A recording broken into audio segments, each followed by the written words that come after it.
चकाचक नवावे के बाद, भोग प्रसाद लगाने के बाद, उसके बाद फिर जगन्नाथ जी को याद कीजिएगा। वहां जो आएंगे वो तो हमारे साथ गाएंगे, और जो नहीं आ पाएंगे वो अपने घर बैठे बैठे गाइएगा। और एक जगन्नाथ जी का एक कार्टून आता है पोगो पर, देखा है? उसका एक नया शायद मूवी उसके आए हैं क्या? वो लोग पोगो वाले आए हैं क्या? बैठे नहीं, अभी मिले थे। उसका ट्रेलर लॉन्च भी हम वहीं कथा में ही करेंगे, और उस जगन्नाथ जी के सुंदर कार्टून वाले में ये वाला पद भी हम गा रहे हैं। और वहां एक भक्त है, वो जगन्नाथ जी को जगह जगह कह के बुलाता है, ए मेरे जगह जगन्नाथ जी को। तो बहुत सुंदर उसकी वो भी लीला आएगी। तो जगन्नाथपुरी में इस बार हम 10 दिन वहीं हैं, 20 जून से लेकर के और 30 जून तक। तो 20 जून से 26 जून पहले कटक में कथा है, फिर 27, 28, 29, 30 जून जगन्नाथपुरी में। वहां चकाचक सुबह तो कथा सुना करेंगे। गर्मी का समय है, एसी पंडाल बन रहा है, बढ़िया, खूब प्रेम से आइएगा। और फिर पूरे दिन आनंद करेंगे, ऊधम करेंगे। कभी खीर चोरा गोपीनाथ जाएंगे, साक्षी गोपाल जाएंगे, ऐसा आनंद वहां होगा। समुद्र स्नान करेंगे। तो स्नान पूर्णिमा पर खूब ठाकुर जी को आनंदित कराइएगा। फिर किन्हीं का प्रश्न है कि महाराज जी,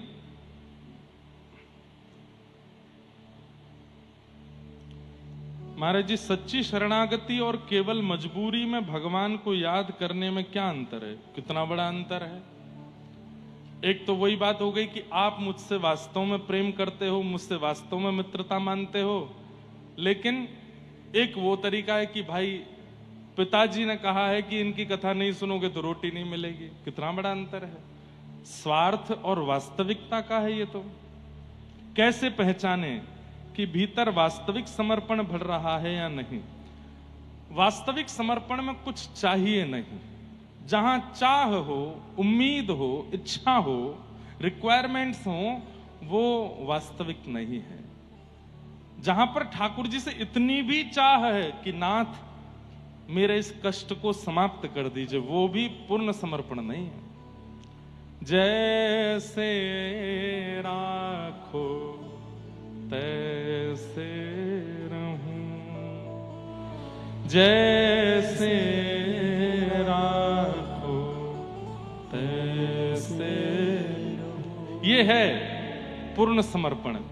हमें आपसे कुछ शिकायत नहीं है नाथ, राजी रहो, आप बस राजी रहो। मैं अपने मुख से कुछ नहीं बोलूंगा, आप बस राजी रहो, प्रसन्न रहो। फिर किसी का प्रश्न है कि वह कौन सा अवगुण है जो सबसे ज्यादा मुझे भगवत भजन से दूर करता है? वैष्णव अपराध। मैं दिमाग शांत करने के लिए दवाइयां लेनी पड़ती हैं। बहुत प्रयास किया छोड़ने का, लेकिन वह बस श्वास पकड़ लेती है। क्या करूं? पुणे, मुंबई, नासिक, क्या मुझे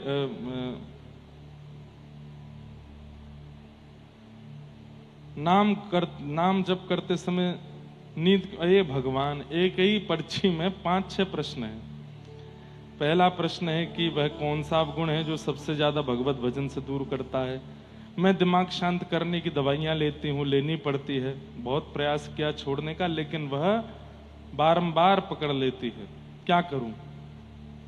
जॉब कहां करूं? पुणे, मुंबई, नासिक। क्या मुझे विवाह करना चाहिए? नाम जप करते समय नींद क्यों आती है?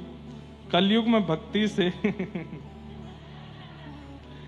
बहन जी कथा सुनो, सत्संग करो पहले। अभी तो बहुत इतनी भयंकर असमंजस इतनी छोटी सी पर्ची में है, मिल जाओगी तो क्या करोगी? कठिन समय में मन को शांत कैसे करें? हम कथा में 3 दिन से क्या बता रहे हैं? यही सब तो बता रहे हैं। कठिन समय में मन शांत नहीं होता है, भजन से मन शांत होता है, सत्संग से मन शांत होता है, ज्ञान से मन शांत होता है, भक्ति से मन शांत होता है। कठिन समय से तो उतावला ही होता है। भजन करो, सत्संग करो। अब हम कथा में बहुत कुछ बताते हैं, सुनते नहीं है ध्यान से, फिर हमसे प्रश्न करते हैं। आपके चरणों में दंडवत प्रणाम। जब मन बार बार नियंत्रण चाहता है तब समर्पण कैसे संभव है? जब मन बार बार नियंत्रण चाहता है तब समर्पण कैसे संभव है? समझ में आए तो बताना। फिर हमें 4 साल हो गए दीक्षा लेके। दीक्षा के बाद हमसे वो सब काम हुए जो कि एकदम भक्ति के विमुख हैं। बहुत बहुत गलत काम किए हैं, वैष्णव अपराध भी बहुत हुए, भजन 0 हो गया है। हम सुधरना चाहते हैं, क्या श्री जी मौका देंगे? कृपया समाधान करें। सबसे पहले तो गुरुदेव के सामने जाके कन्फेस करो कि आपने कौन कौन से अपराध आपसे हुए हैं, कौन कौन से पाप आपसे हुए हैं। गुरुदेव क्षमा करेंगे तो सब संभव है, बाकी और किसी से क्षमा मांगने से कुछ नहीं होगा। और एक बात हम बता दें बंधुओं, गुरु दीक्षा लेने के बाद आपको बहुत सावधानी रखनी चाहिए। क्यों? आप जो कुछ भी करते हैं उस सब का दंड गुरु जी को भी मिलता है। अगर किसी गुरुदेव को जोर से छींक आ रही है तो समझ जाओ कि किसी शिष्य ने कुछ गड़बड़ की है। इसलिए भैया कम से कम अपने जीवन तक ही रखिए, गुरुदेव को जावे ऐसी क्रियाएं नहीं करनी चाहिए। अभी दत्त धाम में हमने 4-5 लोगों की दीक्षा विश्राम दे दी। हमने कहा तुम गुरु मानो पर हम आपको शिष्य नहीं मानते। क्यों? बार बार समझाने के बाद भी वो अपने गलत आचरण नहीं छोड़ रहे थे। इसलिए हमने कहा भैया देखो, हम 1 बार 2 बार 3 बार 4 बार समझा सकते हैं, अब तुमको यहां भी बुला करके समझा रहे हैं फिर भी तुम नहीं मान रहे हो, तो फिर अपने मन माने आचरण करने हैं तो आप करो, हम आज से आपकी जिम्मेवारी नहीं लेते। तो इसलिए गुरुदेव से ही क्षमा मांगिए जा करके, और सब बता के, एक भी चीज रह ना जाए, सब बता देना। उसके बाद गुरु क्षमा करें तो कुछ बात बन सकती है, नहीं तो नहीं। मैं खुद में उलझ गया हूं। जैसे मेरे भीतर 2 व्यक्ति हैं, एक जो भगवत प्राप्ति चाहता है, दूसरा उसका विपरीत जो संसार का मोह दोष लोभ में पड़ा हुआ है। उपाय बताइए। एक मार्ग चुनना पड़ेगा। प्रारंभिक स्थिति में हम सब ऐसे ही होते हैं। एक तरफ तो मन कहता है कि ठाकुर जी के पास चलना है, एक तरफ मन कहता है अभी तो ये भी भोगना है, अभी तो ये भी करना है, अभी तो ये भी देखना है, इसको भी पाना है, इसको भी भोग। ये सारी मन में स्थितियां बनी रहती हैं। एक ठौर अपना लीजिए, मन पर पत्थर रख करके या तो पूर्ण रूपेण संसार की ओर ही भाग जाओ, या फिर उसको पूर्ण रूपेण त्याग करके ठाकुर जी की ओर आ जाओ। 2 नाव पर पैर रखोगे, बहुत बुरी तरह डूब जाओगे, गिरोगे, बच नहीं पाओगे, संभल नहीं पाओगे। इसका एक उपाय आपको करना पड़ेगा कि कोई एक कथा, सप्ताह कथा नियमित रूप से व्रत करके पूरी 7 दिन सुनो। उसके बाद अपने मन से पूछिए क्या चाहिए। अगर चाहिए ठाकुर जी तो पूर्ण रूपेण उन विषय वासनाओं को तिलांजलि दे दीजिए कि देखो हम भी गृहस्थी हैं, हम भी परिवार में रहते हैं, हम भी आप लोगों की तरह ही हैं, पर बात ऐसी है कि विषय को हावी मत होने दो यहां पर, उसके बिना हम रह नहीं सकते, ये मत करो। जो आवश्यक है वो तो करना ही है, पर उसी में ही रमे हैं, उसी का ही, उसके बिना रह ही नहीं पा रहे हैं, ऐसे नहीं होता है। एक मार्ग चुनिए और उसको पकड़ लीजिए।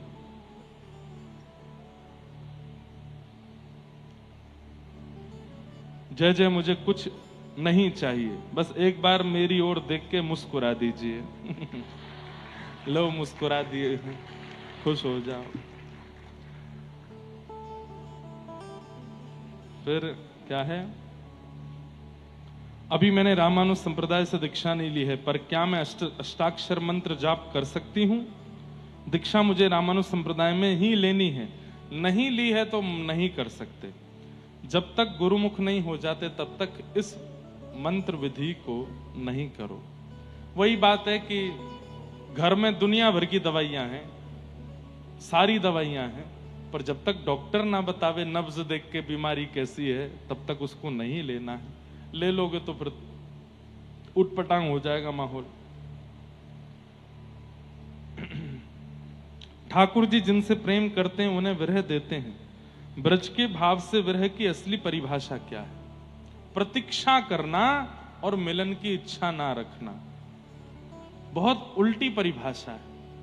प्रतीक्षा भी है पर वो मिले ऐसी जिद भी नहीं है। प्रतीक्षा उतनी ही है कि वो मिल जाए, पर वो मिले इसकी जिद नहीं है। इसको विरह कहते हैं। अब सोचते रहना है इसको क्या है। बहुत सुंदर। प्रतीक्षा रहे और मिलन की जिद भी ना हो, उसे विरह कहते हैं।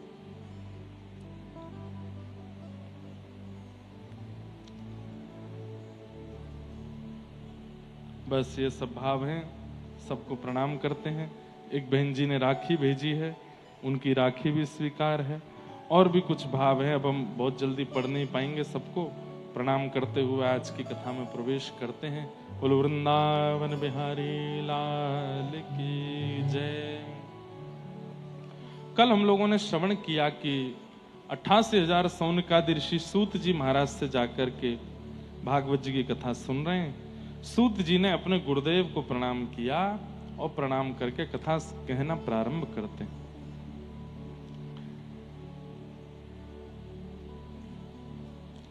सबसे पहले सूत जी ने गुरु को वंदन किया और गुरु वंदन करते हुए वे कहते हैं,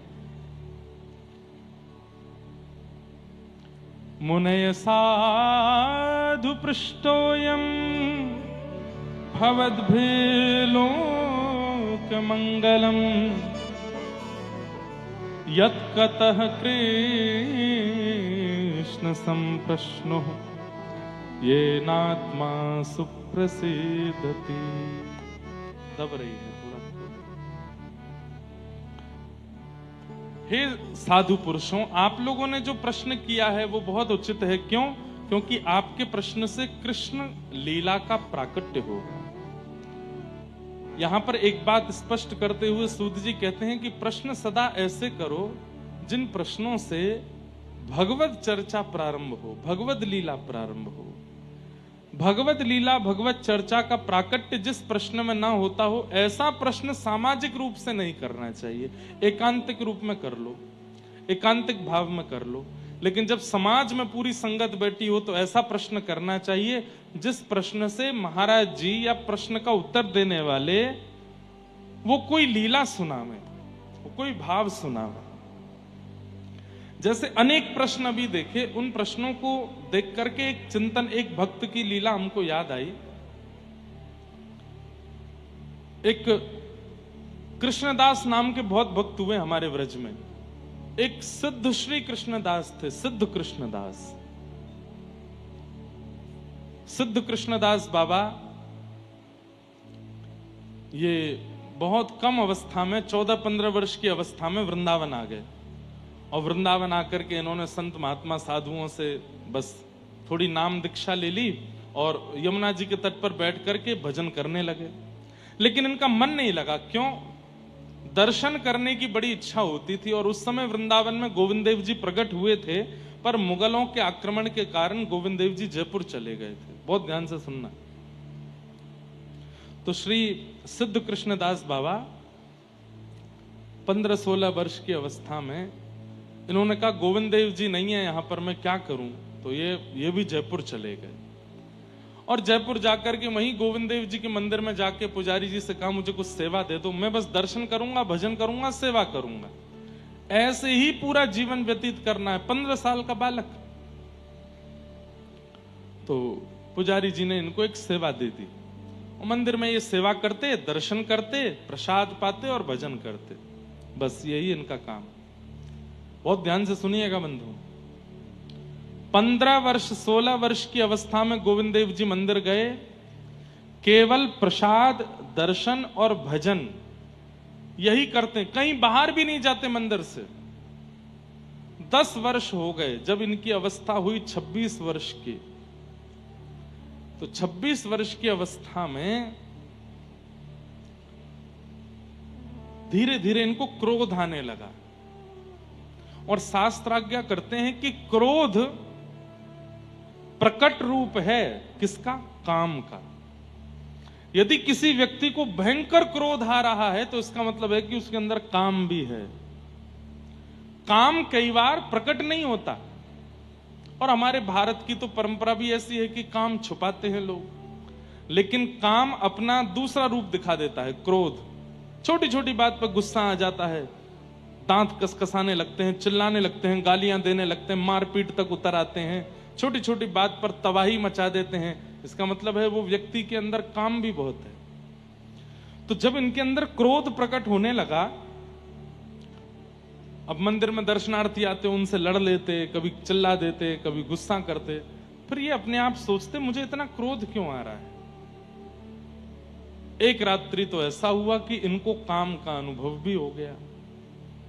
दूसरे दिन सुबह उठकर के इतनी चिंता में पड़ गए कि मैं पिछले 10 वर्ष से गोविंद देव जी की शीत प्रसादी पाता हूं, एकादशी व्रत करता हूं, केवल दर्शन करता हूं, मंदिर में सेवा करता हूं, फिर मुझ में काम और क्रोध क्यों प्रकट हो रहे हैं। बहुत ध्यान से सुनने वाली बात है। मैंने एक दिन भी किसी व्यक्ति के हाथ का कुछ नहीं पाया, बाहर कभी मैं गया नहीं, किसी को नजर उठा के देखता नहीं, गोविंद देव जी का प्रसाद पाता हूं, भजन करता हूं, दर्शन करता हूं, फिर मुझ में काम क्यों आ रहा है, क्रोध क्यों आ रहा है। तब इन्होंने कई महापुरुषों से पूछा, लेकिन कोई भी उत्तर नहीं दे पाया। तब इनको एक विद्वान ने कहा कि आप कामवन जाओ और वहां जय कृष्ण दास बाबा विराजते हैं, उनसे जाके इसका समाधान पूछो। व्रजमंडल के राजस्थान क्षेत्र में कामवन वे आए और वहां आकर के बाबा को अपनी स्थिति बताई कि बाबा 10 साल से गोविंद देव जी की प्रसादी पा रहा हूं, गोविंद देव जी के चरणों में रहता हूं, मंदिर का मार्जन करता हूं, एक बार भी बाहर नहीं जाता कुछ, फिर मेरे अंदर काम क्रोध क्यों आया, मुझे बताइए। तो बाबा हंसकर के कितना सुंदर उत्तर देते हैं। बोले गोविंद देव जी के चरणों में केवल 10 वर्ष निकाले हैं, पर काम वासना में तो अनेक जन्म निकाले हैं। इससे पूर्व जन्म में तुम क्या थे तुम्हें नहीं पता, लेकिन जो भी थे उसमें काम वासना होती ही है। आहार निद्रा भय मैथुनम च, ये आहार भोजन, निद्रा नींद, भय डर और मैथुन यानी कि वही सब विषय भोग, ये सबके जीवन में होता है। चाहे वो चींटी हो, चाहे वो पक्षी हो, चाहे वो जानवर हो, चाहे वो मछली हो, चाहे वो 84 लाख योनियों की सब योनियों में, वही सब 4 चीज मानवों में भी हैं। लेकिन मानवों में एक चीज एक्स्ट्रा है जो उनके पास नहीं है। क्या? भगवत भजन करने की सामर्थ्य, भगवत प्राप्त करने की सामर्थ्य।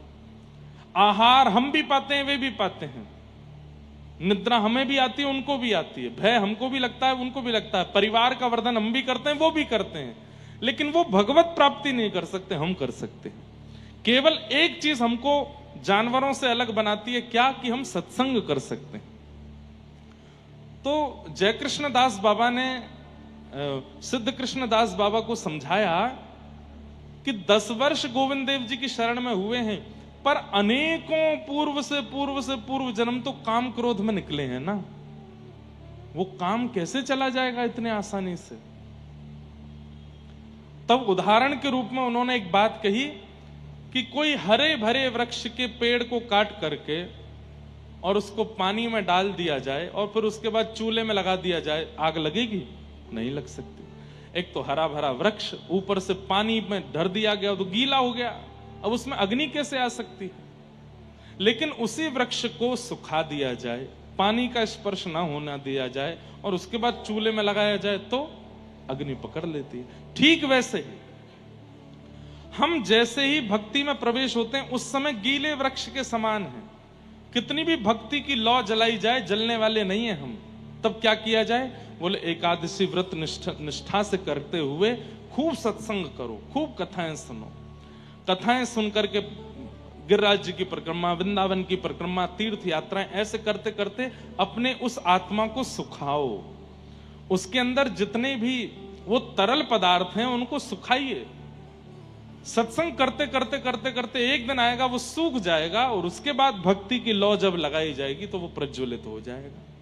तो बाबा गोविंद देव जी के चरणों में तुम चले तो गए, पर अभी तुमने अंतस्थ की वासनाओं को सुखाया नहीं है। बोले कैसे सुखाऊं? बोले खूब सत्संग करो, खूब कथाएं सुना करो, महापुरुषों की वाणी सुना करो, और केवल सुनना नहीं, सुनते ही पालन किया करो। ये बालक जो उठ उठ के जा रहे हैं, इनसे हमारी प्रार्थना अब पीछे ही बैठना आओ तो, क्योंकि सबको कथा सुनने में विक्षेप होता है, और अब कोई उठना नहीं, जो उठेगा उसको बगल वाले की कसम है।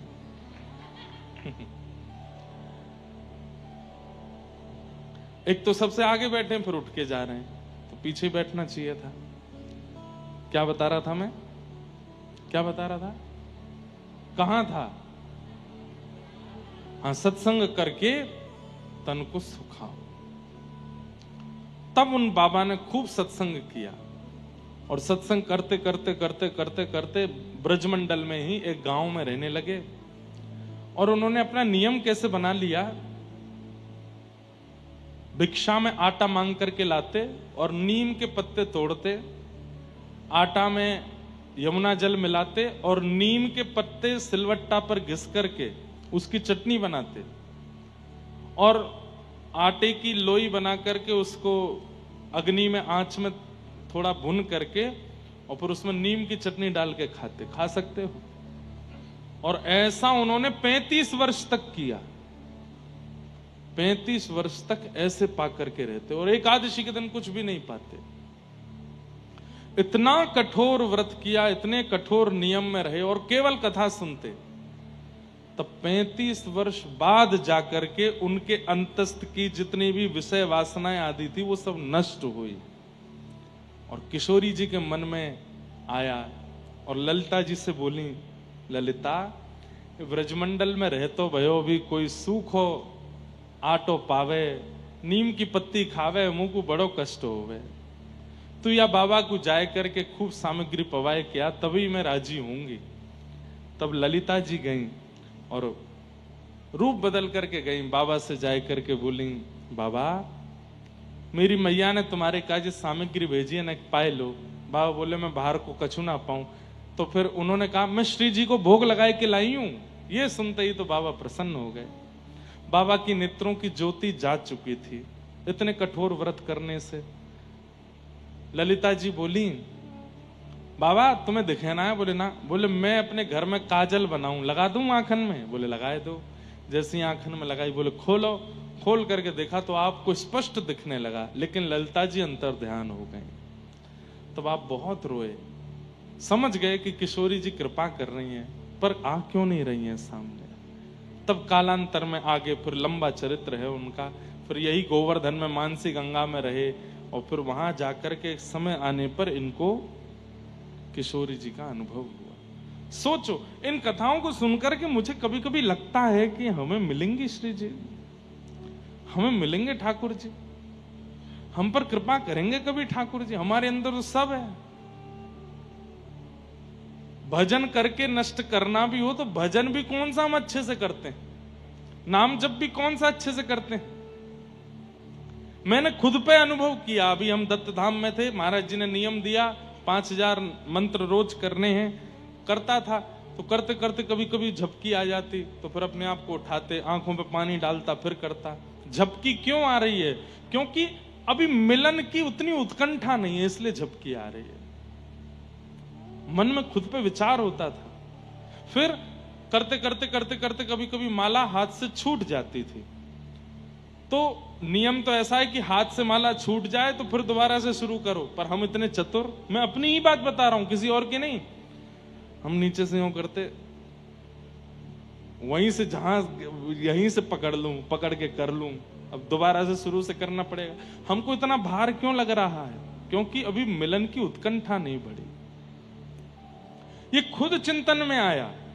और उस दिन हमने गोदावरी जी से प्रार्थना करके कहा कि ऐसे ऐसे अगर मन में भाव हैं तो मैं जप ही नहीं करूंगा।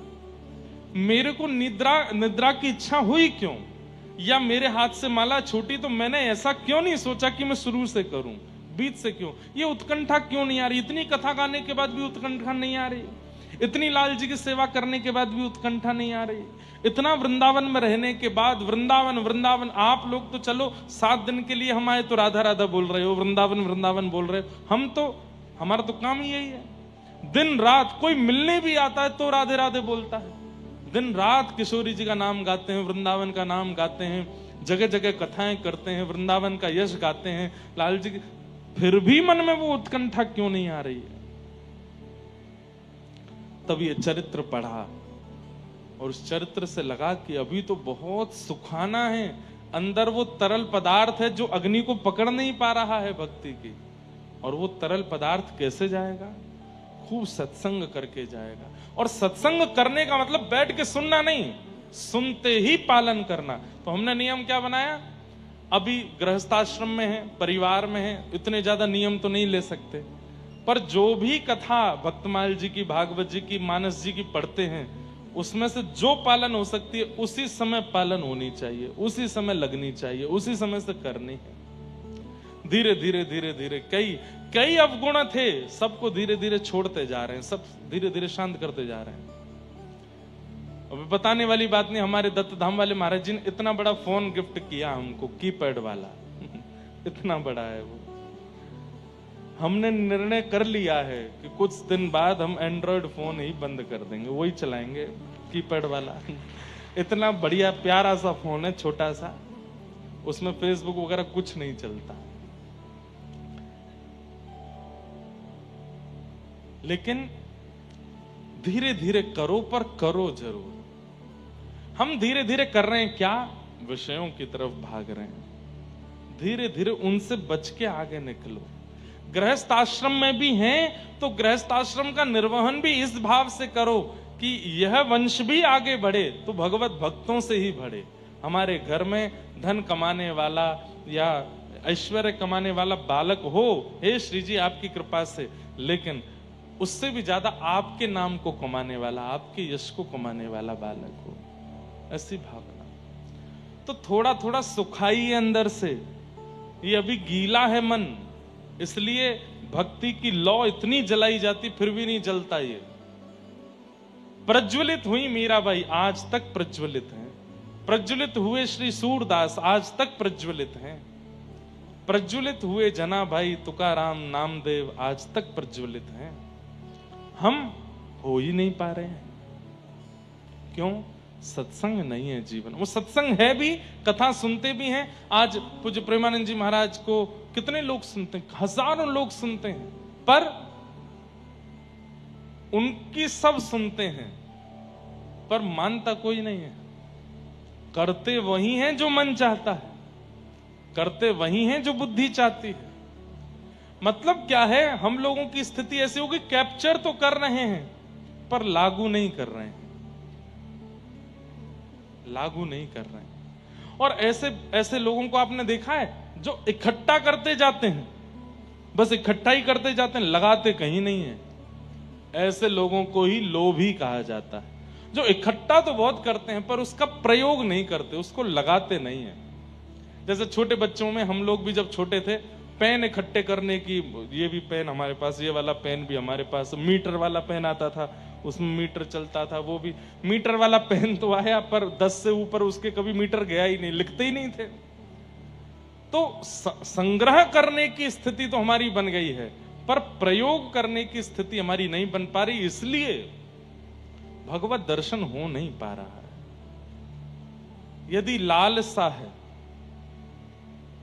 अगर उनसे मिलने की दिल में तमन्ना, अगर उनसे मिलने की दिल में तमन्ना, दिल में तमन्ना, अगर उनसे मिलने की दिल में तमन्ना करो शुद्ध अंतः करण धीरे धीरे, जो करते रहो भजन धीरे धीरे तो मिल जाएगा राधा